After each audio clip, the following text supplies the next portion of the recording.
हे महाराष्ट्राचं दैवत असून या ठिकाणी अशा घटना घडणं अनिवार्य नाही. अशा घटनेला कुठंतरी बंधन लागायला पाहिजे. मंदिर आणि मंदिराचा परिसर, मंदिराच्या ज्या काही प्रशासकीय इमारती असतील, या सगळ्या पवित्र आणि सुरक्षित राहणं हे मंदिर समिती व्यवस्थापनाचं काम आहे. जाणून बुजून पंढरपूरचं देवस्थान बदनाम करण्याचं काम हे समितीचे काय लोक करत आहेत. आणि त्यांनी कालपासून इथं जी पंढरपूरचा व्यापारी वर्ग आहे, महिला वर्ग आहे, इथं आतमध्ये बाथरूमची सोय आहे, त्यांना पण सोडायचं कालपासून बंद केलंय. या बाटल्या आतमध्ये कशा पद्धतीनं आल्या, कुणी नेल्या आणि यामुळं पंढरपूरची आणि मंदिराची बदनामी होते. ज्ञानेश्वर दर्शन मंडप येथे आज दारूच्या बाटल्या, सिगरेटचे पाकिट, गुटख्याचे पाकिट व इतर तत्सम व्यसनाधीन वस्तू आढळल्या आहेत. वास्तविक पंढरपूर हे भक्तीचे केंद्र आहे. तेथे अशा वस्तू सापडणं हे अत्यंत दुर्दैवी व पंढरपूरच्या आमच्या भक्तीच्या केंद्राला लाज वाटेल अशी ही बाब आहे. नमस्कार, पंढरपूर पीपल्समध्ये सरसे स्वागत. माजी नगरसेवक विक्रम सिरसट यांनी जे दर्शन मंडपामध्ये जे प्रकरण उघडकीस आणलेले आहे, त्या संदर्भात समाजसेवक, सामाजिक कार्यकर्ते व नगरसेवक व महाराज मंडळीशी आपण ह्या विषयावर बोलणार आहोत. केशव हांगे, बीड जिल्हा, केज तालुका येथून पांडुरंगाचे चरणी नतमस्तक होण्यासाठी या ठिकाणी आलो आहे. सर्वप्रथम पांडुरंगाचे चरणी नतमस्तक होऊन वंदन करून या ठिकाणी मी नामदेव पारीच्या ठिकाणी आलो असता या ठिकाणी पंढरपूरकरांचे एक सामाजिक कार्यकर्ते या ठिकाणी बाईक देत असताना या ठिकाणी 84च्या याड्यामध्ये असं त्यांच्या निदर्शनास आलं की दारूच्या बाटल्या सापडले. हे महाराष्ट्राचं दैवत असून या ठिकाणी अशा घटना घडणं अनिवार्य नाही. अशा घटनेला कुठंतरी बंधन लागायला पाहिजे असं मी पांडुरंगाच्या चरणी प्रार्थना करतो आणि या ठिकाणी थांबतो. रामकृष्ण हरी. मंदिर आणि मंदिराचा परिसर, मंदिराच्या ज्या काही प्रशासकीय इमारती असतील, या सगळ्या पवित्र आणि सुरक्षित राहणं हे मंदिर समिती व्यवस्थापनाचं काम आहे. मात्र त्या ठिकाणी मद्याच्या बाटल्या सापडल्याचं या ठिकाणी वृत्त समोर येतं आहे. हे अत्यंत निंदनीय आहे.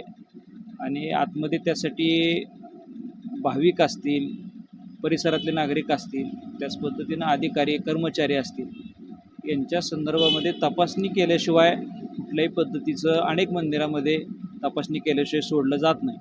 तर व्यवस्थित तपासणी करून पावित्र्याची संरक्षण करणं हे मंदिर समितीचं आद्य कर्तव्य असल्यामुळं तात्काळ या संदर्भामध्ये अधिकाऱ्यांनी पावलं उचलायला हवीत आणि मंदिराचं पावित्र्य संरक्षण करून पुन्हा असा प्रकार घडणार नाही या संदर्भात कारवाई व्हावी. श्री विठ्ठल रुक्मिणी मंदिर समितीच्या दर्शन सभा मंडपामध्ये दारूच्या बाटल्या सापडल्या, त्याच्यावर तुमचं मत काय? आमचं मत असंच आहे की कित्येक दिवसापासून हा प्रकार चालू आहे आणि प्रशासन म्हणून मंदिर समितीचे सदस्य, अधिकारी यांचं पूर्णपणे दुर्लक्ष आहे. कारण अख्ख्या जगाचं तीर्थ असणारं पंढरपूर आणि देशभरातनं लोक इथे येतात. मग अशा ज्ञानेश्वर महाराज नाव दिलेलं आहे ह्यांना, संत ज्ञानेश्वर महाराजांचं. त्या ठिकाणी असं तंबाखू पुड्या, सिगरेट, दारूच्या बाटल्या तर गावात असतील तर ही नक्कीच निषेधार्थ आहे. आणि दिवसभर इथं मंदिर समितीमध्ये सदस्य जसं काय 24 तास त्यांची ड्युटी आहे का आत ऑफिसमध्ये बसलेले असतात आणि त्यांचे समर्थक, त्यांच्या पक्षाची लोक, त्यांचे पाहुणे रावळे सोडण्यात मग्न असतात. पण ह्या 7 मजलीमध्ये साधं त्यांची चक्कर होत नाही. त्यांचं काम आहे तर दारूच्या बाटल्यात कोण पेतंय ह्याची सखोल चौकशी झाली पाहिजे. कारण जाणून बुजून पंढरपूरचं देवस्थान बदनाम करण्याचं काम हे समितीचे काय लोक करत आहेत. कारण ह्या विठ्ठलाचं महत्त्व कमी करायचं त्यांचं षडयंत्र आहे का असं आम्हाला वाटतंय. आणि अशा दारूच्या बाटल्या तर गावात असतील तर कठोरात कठोर कारवाई झाली पाहिजे. CCTV फुटेज चेक केले पाहिजे आणि ताबडतोब ह्याच्यावर ॲक्शन घेतली पाहिजे आणि ह्याच्यावर कारवाई झाली पाहिजे. आणि त्यांनी कालपासून इथं जी पंढरपूरचा व्यापारी वर्ग आहे, महिला वर्ग आहे, इथं आतमध्ये बाथरूमची सोय आहे, त्यांना पण सोडायचं कालपासून बंद केलं आहे. कारण काय तर स्थानिक कोण तिथं चाललं आहे दारू प्यायला, सिगरेट वाढायला, कोण माणसं आहेत, कुठनं आले आहेत, कुठनं दारू येते ह्याची सखोल चौकशी झाली पाहिजे. आणि मंदिर समितीनं ही प्रकार जर नाही थांबवला तर आम्हाला एक पंढरपूरकर म्हणून गावातली सगळी संघटना गोळा करून जी कोण ह्याला जबाबदार आहेत त्यांना आम्हाला काळं लावावं लागेल. त्यांचं काळं लावून त्यांना गाढवावर बसावं लागेल आणि गाढवावर बसून विठ्ठलाला त्यांना फिरी मारून त्यांचा निषेध करावा लागेल. म्हणून जरा थोडी मनाची जनाची काय वाटत असेल, या तीर्थाचं खरंच त्यांना महत्त्व पटलं असेल तर सदस्य लोकांनी VIP माणसं सोडण्यापेक्षा अशा बारीक बारीक गोष्टी आहेत आम्ही दाखवू शकतो. प्रत्येक ठिकाणी काय ना काय फॉल्ट आहे. ही समिती नेमलेली आहे.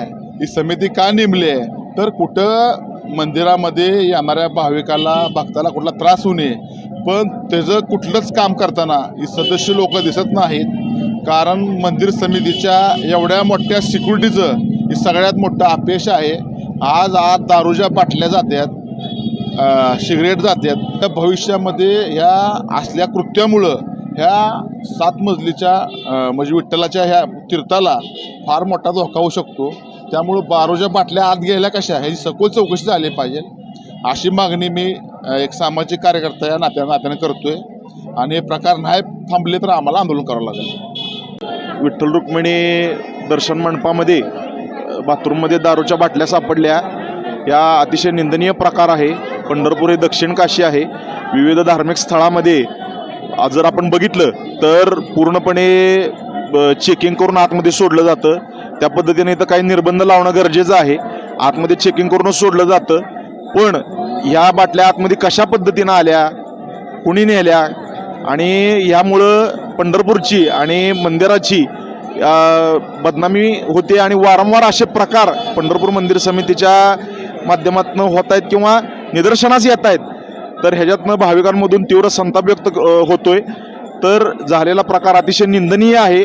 आणि सगळ्यांवर निर्बंध लावणं, जसं भाविकांना निर्बंध आहे तसं कर्मचाऱ्यांवरही निर्बंध लावणं अत्यंत गरजेचं आहे. तर हा जो प्रकार झालेला आहे यावर कडक कारवाई होऊन पूर्णपणे निष्पक्षपणे चौकशी झाली पाहिजे. आणि झालेल्या ज्या कोण दोषी आहेत त्यांचं निलंबन झालं पाहिजे, अशी मागणी या ठिकाणी मी करतोय.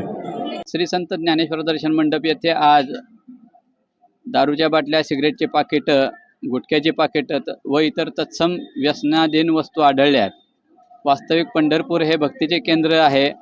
तेथे अशा वस्तू सापडणं हे अत्यंत दुर्दैवी व पंढरपूरच्या आमच्या भक्तीच्या केंद्राला लाज वाटेल अशी ही बाब आहे. पंढरपूरचे प्रशासन, श्री विठ्ठल रुक्मिणी मंदिर समितीचे पदाधिकारी यांनी हजारो कोटींची विकास कामे करताना या पंढरीचे, या मंदिर परिसराचे व दर्शन मंडपाचे पावित्र्य मांगल्य टिकून राहील अशा ठोस उपाययोजना या निमित्ताने कराव्या. विविध घोटाळ्याच्या तर ही मंदिर समिती बदनामी झालेलीच आहे व ते रोज एक नवीन घोटाळा सापडतोय, त्यात हे नवीन भर म्हणावी लागेल.